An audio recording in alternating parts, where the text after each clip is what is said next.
Bicara tentang anak muda dan tentang keteladanan, maka kita secara gamblang akan melihat bahwa Jokowi dan anak mantunya bukanlah contoh yang baik bagi anak muda. Mengapa demikian? Karena anak mantu Pak Jokowi, Gibran, Kaesang, Bobi, boleh kita katakan secara langsung maupun tidak langsung, karena kekuasaan yang dimiliki oleh bapaknya telah merampas secara paksa kesempatan yang justru dimiliki oleh pihak-pihak lain, anak muda yang lain dalam kancah perpolitikan nasional. Gibran mungkin saja telah merampas secara paksa karena kekuasaan bapaknya jatah kursi calon wakil presiden yang tadinya lebih pantas dan lebih layak diduduki oleh orang-orang yang muda dan lebih berpengalaman, lebih memiliki kapasitas seperti Erick Thohir, Sandiaga Uno, Gubernur Jawa Barat Ridwan Kamil, Khofifah, dan lain-lain. Banyak sekali anak muda yang lebih pantas. Tetapi kesempatan itu hilang, terampas dari tangan mereka karena adanya penggunaan kekuasaan. Dan ini adalah contoh buruk bagi anak muda, sehingga Gibran yang didengung-dengungkan menjadi ikon anak muda untuk berpolitik, saya pikir itu justru terbalik. Apa yang terjadi ini justru adalah contoh buruk, contoh negatif yang tidak boleh ditiru dan harus dihentikan. Bahwa semua harus berproses dari bawah. Gibran harusnya berproses dari bawah, tidak ujuk-ujuk timbul dikarbit oleh bapaknya yang masih menjabat seorang presiden. Bayangkan, andaikan saja Gibran bukan anak Jokowi, apakah Gibran akan layak dipandang menduduki kursi calon wakil presiden?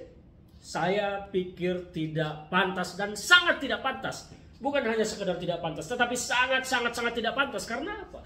Gibran saja sedang belajar menata, membangun, memimpin kota yang hanya 5 kecamatan. Tiba-tiba duduk menjadi calon wakil presiden. Calon ya, bukan wakil presiden, tapi calon wakil presiden yang bahkan dibayangkan memimpin Indonesia sebesar ini. Jadi saya berkata bahwa mereka bukan contoh yang baik bagi anak muda. Karena apa? Kesempatan anak-anak muda yang seharusnya lebih pantas justru hilang lenyap.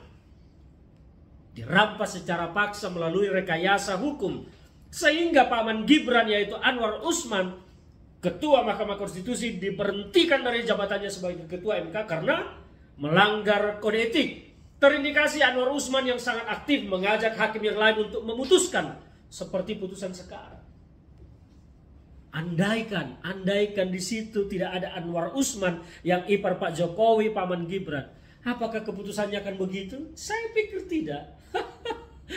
Maka di situ saya katakan bahwa Gibran, Kaesang, dan Bobi bukanlah contoh yang baik buat anak muda, tetapi mereka adalah kapitalis baru yang mengkooptasi, merampas hak anak muda yang lain. Bayangkan betapa lelahnya seorang Erick Thohir, Sandiaga Uno, Ridwan Kamil, Khofifah, dan lain-lain itu berjuang merintis politik dari bawah sampai ke atas. Tapi kesempatan mereka untuk menjadi pemimpin lebih tinggi hilang sekejap, hangus sekejap. Karena apa? Kekuasaan dimainkan oleh bapaknya Gibran. Jadi ini bukan contoh yang baik. Dan bagaimana dengan nasib kita anak-anak muda yang lain? Bayangkan itu. Dengan mudahnya juga akan hilang nanti ke depan.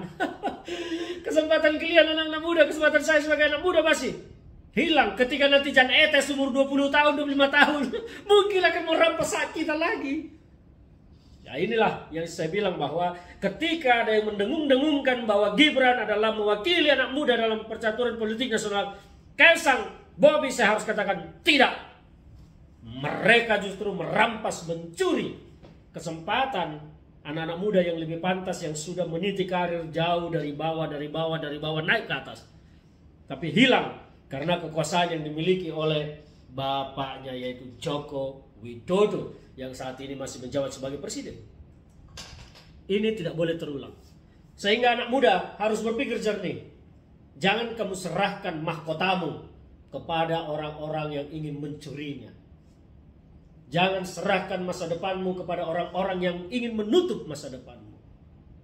Ingatlah, anak muda adalah petarung-petarung yang berjuang dari bawah sampai ke puncak.